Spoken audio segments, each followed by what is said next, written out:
Cancer healer centre a new beginning. Congress ప్రభుత్వం తీసుకొచ్చిన సన్నబియ్యం పథకంపై అప్పుడే క్రెడిట్ వార్ మొదలైంది. పేదల కోసం ఆలోచించే ఈ పథకం తెచ్చామని కాంగ్రెస్ అంటుంటే ఈ పథకం ఖర్చులో మెజారిటీ వాటా కేంద్రానిదే అనే వాదనని తెరపైకి తెచ్చింది బీజేపీ. తాము తీసుకొచ్చిన సన్నబియ్యం పథకం చరిత్రలో నిలిచిపోతుందని, చరిత్రలో ఎవరు సీఎం అయినా ఈ పథకం కొనసాగించాల్సిందేనని స్పష్టం చేశారు సీఎం రేవంత్. కాంగ్రెస్ పార్టీ ఎప్పుడు పేదల కోసమే ఆలోచిస్తుందని, అందుకే వారి ఆకలి తీర్చేందుకు ఈ పథకం తెచ్చామని సీఎం రేవంత్ తెలిపారు. సోనియా గాంధీ ఆహార భద్రతా చట్టం తీసుకొచ్చేందుకు ఎంతో కృషి చేశారని కామెంట్ చేశారు. ఆనాడు ఏదో ఒక పండుగ నాడు తెల్లన్నం తినే ప్రజలకు నిత్యం ఒక్క పూటైనా తెల్లన్నం తినే పరిస్థితులు ఎన్టీ రామారావు గారు తీసుకొచ్చారు.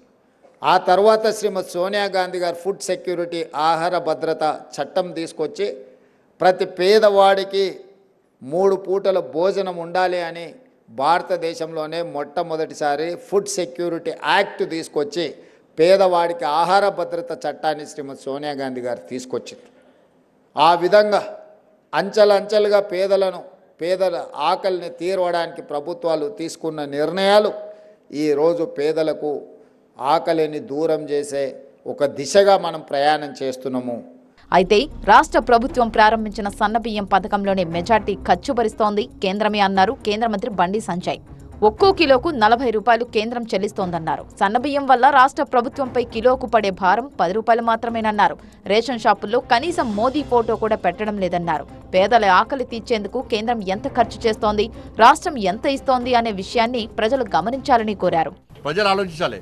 మీకు ఇచ్చే ఒక్కొక్క కిలో బియ్యానికి 40 రూపాయలు కేంద్ర ప్రభుత్వం ఖర్చు చేస్తున్నది. మీకు ఇచ్చే బియ్యం కేంద్రం ఇస్తున్నది, రాష్ట్రం ఇస్తలేదు.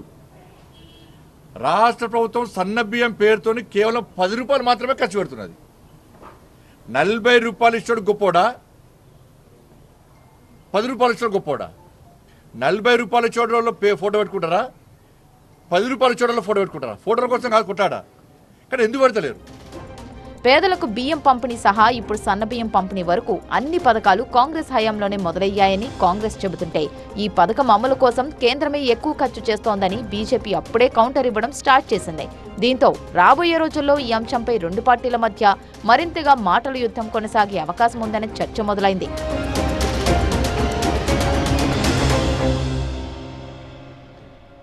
Cancer healer centre a new beginning.